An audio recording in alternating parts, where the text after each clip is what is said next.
πλαίσια του roadshow του Eurcow Aqua, υποδεχτήκαμε σήμερα στην εταιρεία Αργοσαρονικό στη Σαλαμίνα ομάδα κτηνιάτρων, με τους οποίους συζητήσαμε θέματα ευζοίας των ψαριών που μας απασχολούν. Παράλληλα, μπήκαμε και είδαμε μία διαδικασία αλίευσης και προχωρήσαμε στην περιήγηση των εγκαταστάσεων της εταιρείας. Συζητήθηκαν θέματα της αλυσίδας παραγωγής, θέματα τα οποία απασχολούν και εμάς και τις κτηνιατρικές αρχές.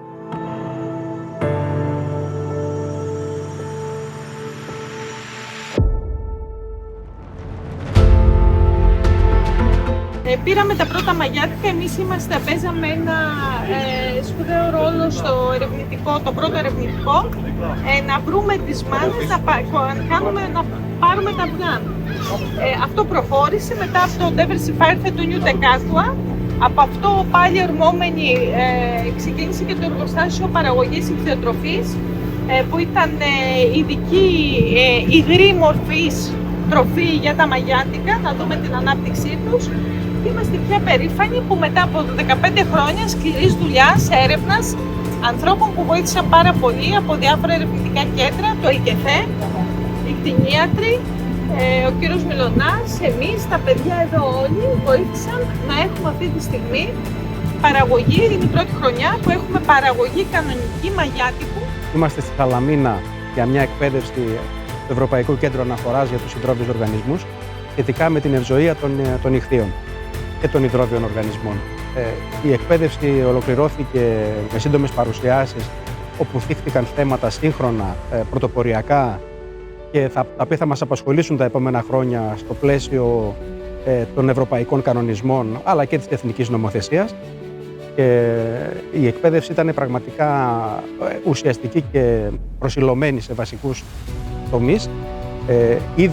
Ήρθαμε μετά επίσκεψη σε μονάδα ιχθυοκαλλιέργειας στην περιοχή Σαλαμίνας, όπου είδαμε στην πράξη αυτά που παρουσιάστηκαν και διαπιστώσαμε πραγματικά την ανάγκη για το νομοθετικό πλαίσιο για τη διασφάλιση τόσο της ποιότητας όσο και της εμπορικότητας των ιχθύων, κάτι που θα βοηθήσει και τον καταναλωτή να ξέρει ότι αυτό που παίρνει είναι πραγματικά σωστό, γιατί με την αυξανόμενη ενημέρωση του κοινού σχετικά με θέματα ευζοίας όλων των οργανισμών, πλέον δεν αποδέχονται το να χρησιμοποιούνται κακές πρακτικές σε οποιαδήποτε μορφή εκτρεφόμενου ζώου, είτε μιλάμε για ψάρια είτε μιλάμε για άλλα παραγωγικά ζώα.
Μέσα στο κλουβί έχει από κάτω τα βαρύδια και σιγά σιγά κλείνουμε μια ποσότητα ψαριών και τα παγιδεύουμε φέροντας τα σιγά σιγά και χωρίς με ήπιους χειρισμούς, χωρίς να τους δημιουργούμε στρες, γιατί κάποια ψάρια από αυτά μπορεί να χρειαστεί να ξανααφεθούν πίσω στο κλουβί μετά την αλίευση.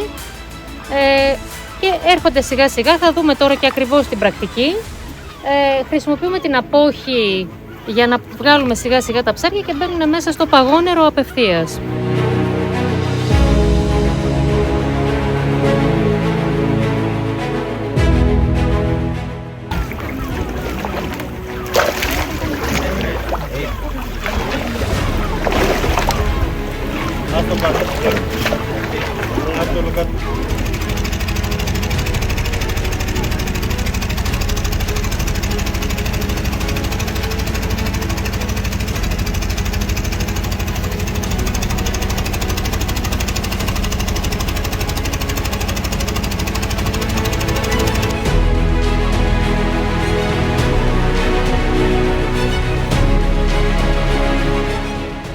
Yurkao Aqua launched a new initiative that we call it Roadshows. Roadshows is a great opportunity for the members of Yurkao Aqua to meet the NCAs, the competent authorities on the field, to discuss with them the welfare needs of the fish on the field.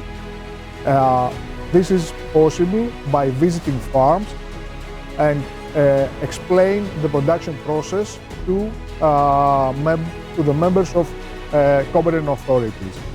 Competent authorities are easy for them to communicate their awareness, to make questions about what it is possible, what it is feasible, what is the gravity and the severity of welfare risks that we recognize.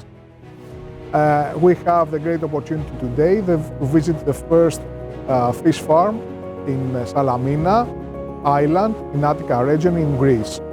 With the support of 10 veterinarians that they had the opportunity to see the fish farm operations and also to see harvested fish and to discuss with them what are their questions regarding fish welfare. Thank you for the support, the national authorities, that with their assistance we agree on the agenda of today, and also we had the opportunity to name the specific persons that they are interested to see the specific matter.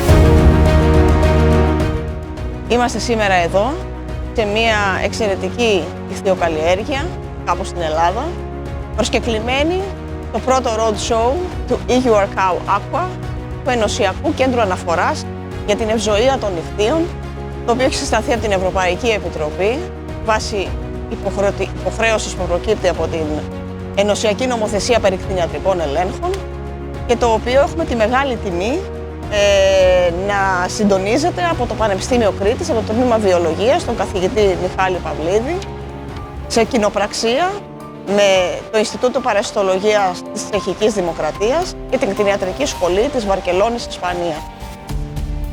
Το Υπουργείο Αγροτικής Ανάπτυξης και Τροφίμων ενθάρρυνε ιδιαίτερα την υποβολή φακέλου κατά την πρόσκληση υποβολής ενδιαφέροντος για την ανάληψη του ενωσιακού αυτού κέντρου, του Yurkao Aqua, και συμβάλαμε κι εμείς ως υπηρεσιακοί παράγοντες σε αυτή την επιτυχία, καθότι απαιτούνταν να αποδειχθούν ιδιαίτερες δεξιότητες και ιδιαίτερες ικανότητες στη διαχείριση και την εξυπηρέτηση των αρμοδίων αρχών της χώρας για την βελτίωση των κτηνιατρικών ελέγχων στον τομέα αυτών, αλλά και την προώθηση της επιστημονικής γνώσης. Είμαστε εδώ σήμερα σε μια εκπαιδευτική εκδήλωση λοιπόν επισήμων κτηνιάτρων της χώρας με σκοπό τη βελτίωση της ποιότητας των επισήμων κτηνιατρικών ελέγχων που λαμβάνουν χώρα για την ευζοία στις ιχθυοκαλλιέργειες. Έγινε επίδειξη σε πρακτικό επίπεδο την επίδειξη της μονάδας, σε πρακτικές χειρισμού των ψαριών, πρακτικές εξαλίευσης. Πριν από αυτό έλαβε χώρα μια θεωρητική κατάρτιση όπου παρουσιάστηκε η νομοθεσία, παρουσιάστηκαν οι στόχοι του κέντρου, παρουσιάστηκαν οι δράσεις του και οι προγραμματικές του δράσεις για την επόμενη τριετία.